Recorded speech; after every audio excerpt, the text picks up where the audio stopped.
Nou wanneer ek hierdie russakkie gepak het en ons het teruggekom na realiteit waar ons lewe, dit wat werklik voor ons lê, dan is 'n klomp skade klaar gedoen in ons lewe. Ons het positiewe besluite geneem, maar die negatiewe besluite het natuurlik baie negatiewe gevolge vir my en vir jou en langtermyn gevolge en soms baie keer skade aangerig wat nie noodwendig altyd herstelbaar is nie. En dan begin ek en jy al hoe meer waardeloos voel as 'n man of 'n vrou. Ons begin al hoe meer waardeloos voel as gevolg van die stand van ons finansies. Maar ek wil jou herinner aan God, hoe hy jou sien. Hoe God na my en jou kyk en wat hy raak sien, teenoor wat ek en jy raak sien. Ek en jy is gebore, en toe ons gebore is, het ons so 9 maande voor die tyd het ons 'n interaksie gehad. Ek en jy moes swem as 'n sperm vir ons lewe. Ons moes veg tot die dood toe om eers by die eiersel aan te kom. En hier sit ek en jy. Ons haal asem. Ons kan praat. Ons hart klop. Ons leef. En as God na jou kyk, dan sien hy daai gebore wenner. Daai persoon wat kon veg tot die dood toe om te wen. Hierdie wêreld ingekom het as 'n oorwinnaar. En niemand kan dit by my en jou wegvat nie. Solank ons hart klop, solank ons asemhaal, kan niemand dit by ons wegvat nie. Behalwe ek en jouself. Behalwe wanneer ek en jy begin glo ons is nie meer 'n gebore wenner nie. Terwyl God nog glo jy's 'n gebore wenner, want hy sien dit in jou.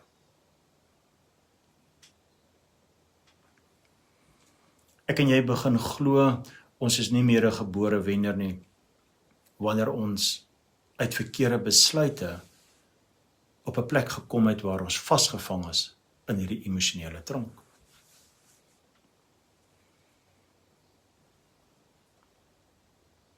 Wat het God bepaal vir my en jou?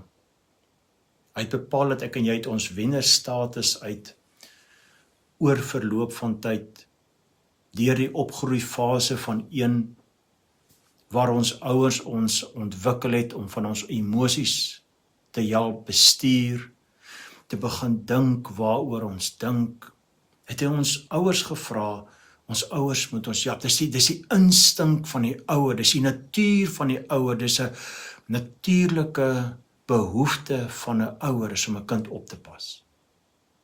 Nog 'n natuurlike behoefte. Want die oomblik wat die ouer voel sy natuurlike behoefte word vervul, dan voel hy behoort wanneer hy hierdie kind versorg. Hy doen dit uit 'n liefde vir homself of haarself. En dit was die idee wat God daar geskep het. Wat het ek en jy gemaak van die idee? Wat het ons ouers gemaak van die idee as ek en jy nog nie getroud is nie, of as dit nog nie 'n volwasse lewe nie, ons is nog jong mense? Dit beteken nie dat God jou ondersien nie. Dit beteken nie dat God jou nie as 'n gebore wenner sien nie. Dit beteken nie dat God jou nie gebore wennerskap wil herwin in jou nie. Dit beteken nie dit.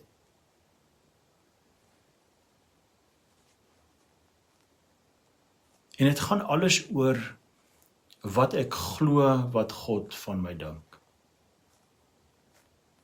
En as ek glo dat God sien my nie waardig nie as gevolg van my sondige natuur, as gevolg van die foute wat ek gemaak het, en dit is werklik so, ek en jy kan op 'n plek kom waar ons begin twyfel in onsself, en waarskynlik kom almal daar, iewers in 'n lewe waar ons twyfel in onsself. Ek begin twyfel oor hierdie sondige natuur van my, met ander woorde, die sonde beteken, ek het toegelaat dat my behoefte na behoort nie meer vervul word deur 'n liefde vir myself. deur daai wennerstatus nie. Ek het my wennerstatus verkoop.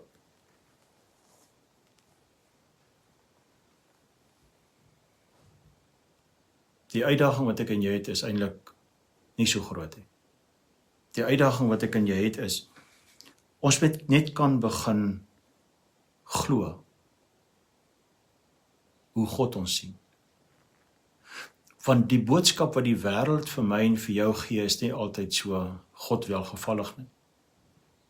Die boodskap wat die wêreld vir ons gee is baie meer gefokus op hierdie kingpin status. Mense wat wil beheer neem oor ons, mense wat ons wil afbreek, mense wat ons wil verneder, mense wat net na die negatiewe van die lewe kyk. Mense wat nie die groter prentjie van die lewe kan raak sien nie. Mense wat gefokus is op die detail van reg en verkeerd. Reg en verkeerd. En ons moet verstaan dat daai tipe mense, hulle het 'n persepsie van, hulle het 'n prentjie van kingpin status gaan hulle gelukkig maak. En hulle bly ons kritiseer. Hulle bly ons daaraan probeer herinner dat jy is nie 'n gebore wenner nie. En wie is die hartseer van alles? Dit is soms ons pappa, ons mamma, ons boetie, ons sussie. Dit is soms ons geestelike leier. Dis die mense wat ver van ons af is. Dis die mense wat ver van ons af beweeg, wat nie regtig weet wie ons is. Hoe hard ons probeer om 'n verskil te maak. Dis soms daai familie. Is daai familie wat jou wil laat glo, jy is nie 'n gebore wenner nie. Daar's nie sin in jou lewe nie. Dis hoekom God vir my sin maak. Want wanneer ek God begin verstaan en hoe God my sien, gaan hy my altyd opbou. Hy gaan my altyd laat glo ek is 'n gebore wenner. En ek gaan vrede ervaar wat alle verstand te bowe gaan. Maak nie saak wat mense in my sien nie. Maak nie saak wat mense teenoor my sê en doen nie. Ek weet wie ek is in Christus. Daai gebore wenner.